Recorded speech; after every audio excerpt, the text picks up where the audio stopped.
I have a Nora. Could you please state your name and where you live? And you have 2 minutes. Hello, thank you. Can you hear me? Yes. My name is Nora Lawrence. I am a resident of Ward 13, and I'm just calling to voice my opposition to the $88 million allocated to the Providence Police in the proposed 2021 budget. And I fully support everyone who's been calling tonight for the defunding of the PPD with the eventual goal of disbanding and abolishing the police entirely. I do not, nor have I ever felt protected nor served by the Providence Police. The Providence Police has historically and contemporarily functioned more as a source of terror than as a source of safety and well-being for Providence residents. And I value the safety and well-being of my Black and brown neighbors and friends over whatever false comfort or sense of safety the PPD provides for its wealthy white residents. From the inception of the PPD in response to quote-unquote race riots that were provoked by white supremacist violence, as I recently learned from local activist and educator Mark McWilliams, it has served as a force that subjugates, criminalizes, and perpetuates violence and harm towards Black and brown Providence residents, especially queer and trans Black and brown residents. And this remains the contemporary reality of the PPD. And it would benefit all Providence residents to defund the PPD. There's a need for, as so many people have attested to tonight, the immense funds, the disproportionate funds that currently go towards the Providence Police to be redirected towards under-resourced and underfunded areas such as affordable housing, healthcare, and education.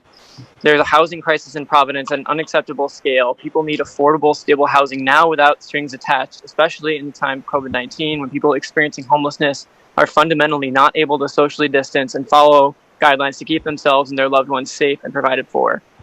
Young people, especially Black and brown youth attending Providence public schools, are faced with crumbling infrastructure, toxic water and environmental conditions, staff layoffs, and relentless racist criminalization from SROs that contribute to the notorious school-to-prison pipeline. And many Providence residents, disproportionately Black and brown residents, still lack health insurance or are underinsured, facing instability and crisis on a daily basis and trying to meet their health needs. Defunding the Providence Police must be linked to redistribution of funds, which, as so many have mentioned tonight, must be directed at every step of the way by community input and priorities from organizations that are already doing the work to meet people's needs, such as Amore, PRISM, and DARE, just to name a few. And these funds must be redistributed from the Providence Police into these and other serially underfunded places.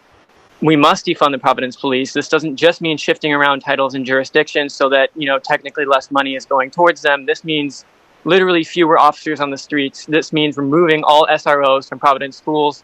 This means getting rid of mounted and K-9 units. This means cutting funds for the hyper-militarized riot equipment that we have recently seen PPD employ to threaten, intimidate, and use violence against Providence's own peacefully protesting residents.